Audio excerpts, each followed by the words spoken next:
Triple Nipple Nick, welcome to the video. By the end of this video, you will have a solid understanding of what goes into farming practices that make the absolute highest quality chicken meat that is healthiest for you, for the chickens, and for the environment. And I've had a farm for a couple years, and I've also worked on a lot of farms that grow chickens. And I've read the books. If you've heard of Joel Salatin, I think that his poultry models are probably some of the best that you can do at scale. So let's just jump into it.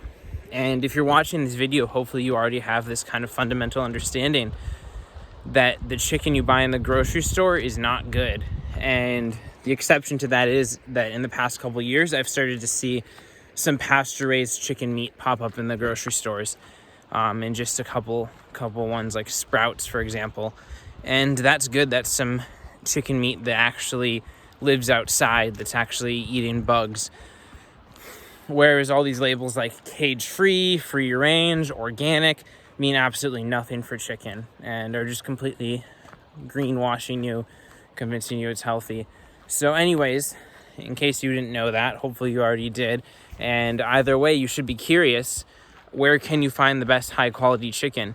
And chicken is something that I don't eat very often because it's hard to find high quality chicken.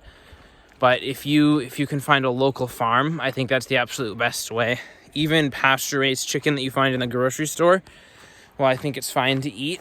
They're just going to be doing the bare minimum to meet the standards to get that certification. And there's so many factors that go into the quality of the chicken meat beyond just the minimum amount of outdoor time that they need to have in order to meet that requirement, and space as well, and rotation.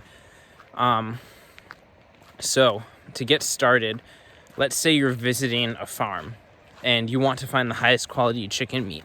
I'm just going to go through the questions you should ask and the best answers that they can give you to those questions that will let you know you're in the right place. So the chickens should be living outside, and it's okay if they go inside at night, but you want to ask, are the chickens living outside during the day? And this is very different than chickens that live inside and have access to the outdoors. Especially with things like free-range chicken meat, they will say that they have access to the outdoors, and this can be a giant barn that just has a little outdoor area, and it doesn't even mean the chickens are actually going there.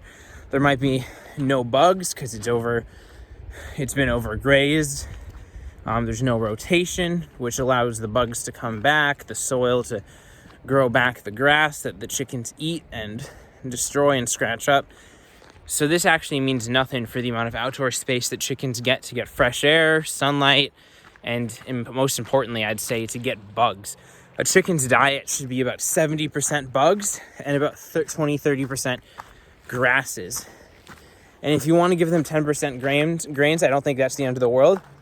But modern chicken farming is giving them 100% grain. It'll actually say on a lot of packages, 100% vegetarian fed, which is just hilarious because they're saying that to make it look good. But in reality, the chickens should be eating at least 70% bugs. And even meat. Chickens come from birds that in the wild would have been happy to find a carcass and to pick at it. Of course, the chicken, even though it's a mini dinosaur, isn't going to be killing the animal itself.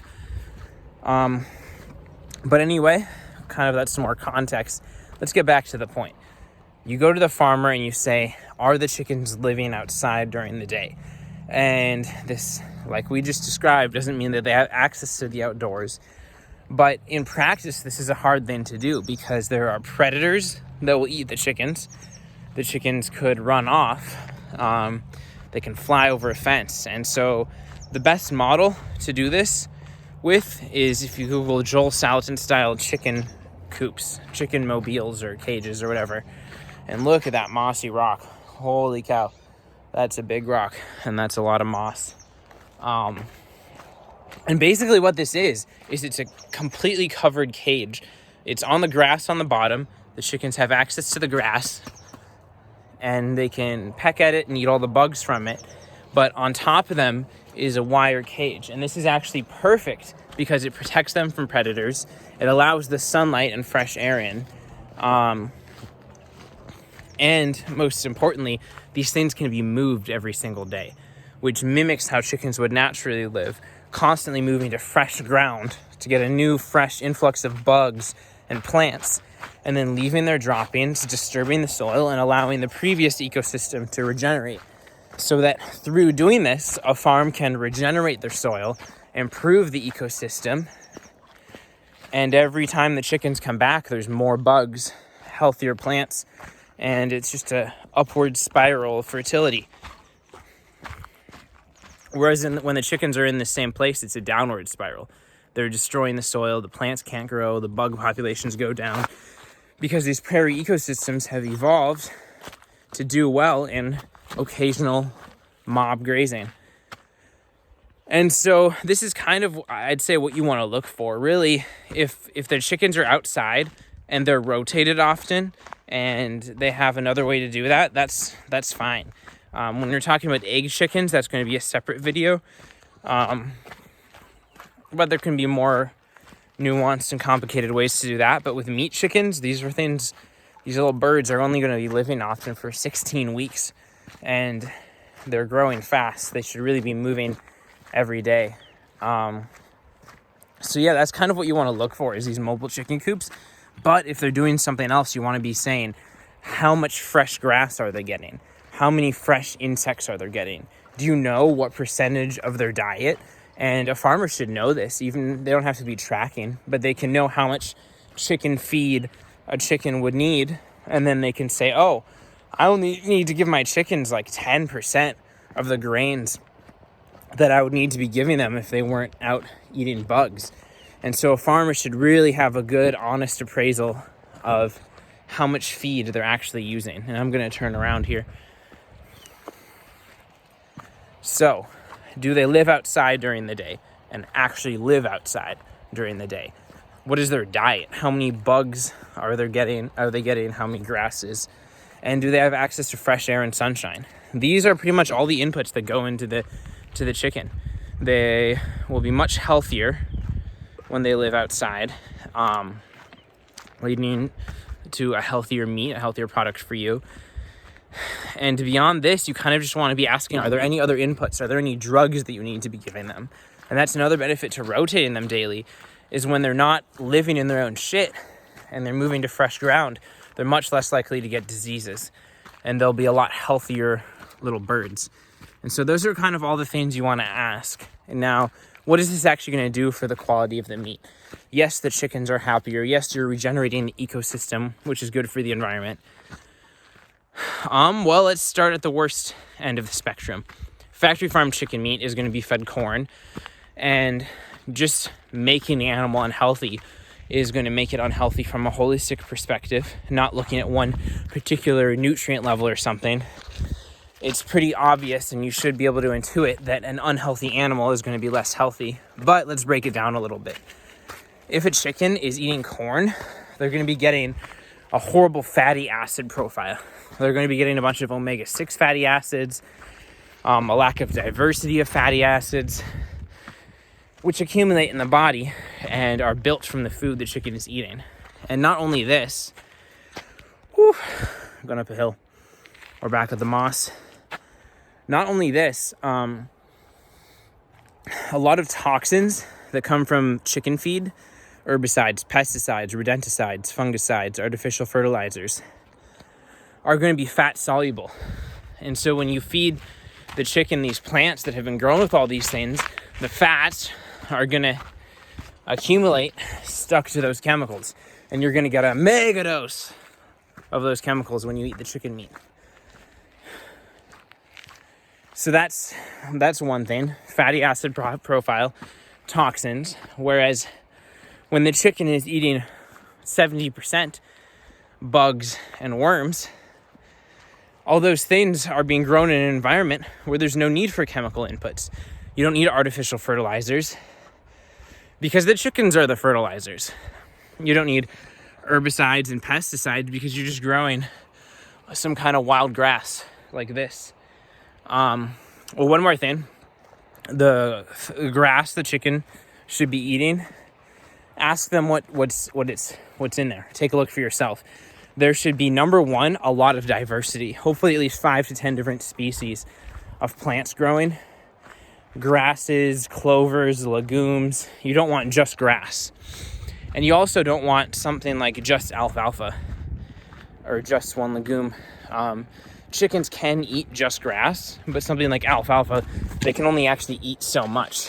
And so when that's all they have, they're not going to actually end up eating that much. But when there's a big diversity, those plants can actually take up to 30% of their diet. But yeah, so what is going to be healthier about the meat? The fatty acid profile, the nutrient levels, factory farm corn, and of course, I'm taking the worst example, but also an infertile patch of grass that's not being rotationally grazed and allowed to thrive is going to have less nutrients too. But infertile corn, let's take as the example, infertile. Corn grown on infertile soil that's been depleted from factory farming, the nutrient levels, the mineral levels are going down every year because the inputs are artificial fertilizers, these macronutrients that don't include all the minerals, and then you're harvesting plants every year, you're losing topsoil, and all the minerals are going with that. So if a chicken's eating corn its whole life, there's not going to be minerals, there's not going to be nutrients, the chicken's going to be sick, and the meat's not going to have as many nutrients. Whereas if the chicken's eating bugs and plants that are in a thriving ecosystem, it's going to be absolutely full of nutrients. And there's different examples. I think most of the research is going to be on egg yolks, showing the different levels of nutrients in egg yolks. And this isn't a scientific breakdown. I encourage you to do your own research if you're doubtful about these things. But this is just kind of a comprehensive guide. So yeah, I think that gives you a good idea of what to look for and why. So I'm just going to say, let me think if there's any other points for what to look for when you're at the farm. More often than not, this is really important, there's going to have to be some kind of supplemental feed. In an ideal system, the chickens are eating 70% bugs and 30% grains. It's okay to give them 10% grains. But in reality, it's going to be hard to find a place that's giving less than 50% grains to the chickens. And this is okay because, well, it's a spectrum, but it's much better that the chickens are getting all those nutrients. The meat is still going to be full of a bunch of nutrients if the chickens are getting a lot of really nutrient-dense wild bugs and stuff. And then the other, let's say 50% of whatever they're eating, you just want to find... It's not going to be giving the nutrients. That's okay. You want to make sure it's less toxic.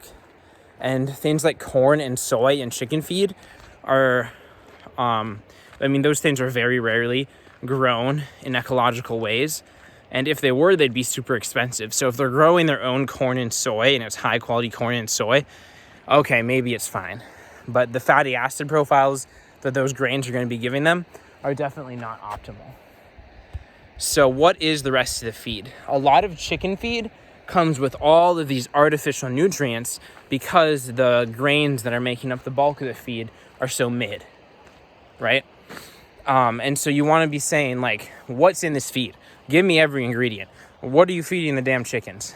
And ideally, when there's some kind of supplemental feed, they're going to be getting them from a local organic grain farmer where the grains are not full of toxins. And they're going to be feeding them a variety of grains. What grains these are, it's really not so important. Just a variety, low in toxins. And yeah, in reality, I just made another video about 100% grass-fed beef. This ideal standard, where with chickens it's going to be eating mostly bugs, is really hard to come by. And so you're really just going to be, if you can find a chicken farm that's using grains that don't have artificial nutrient inputs and are low in toxins, and then 50% or more of their diet is coming from bugs and grass, that's amazing. And you should be thrilled to find that. That's going to be better than what you can get in the grocery store. And so, yeah, the pasture-raised chicken meat in the grocery store is eating a bunch of supplemental feed. And Lord knows what's in there. So yeah, any questions, any clarifying questions, I'd be happy to help. If you want a video on a specific topic, leave a comment and I will make a video based on my slightly vast knowledge base.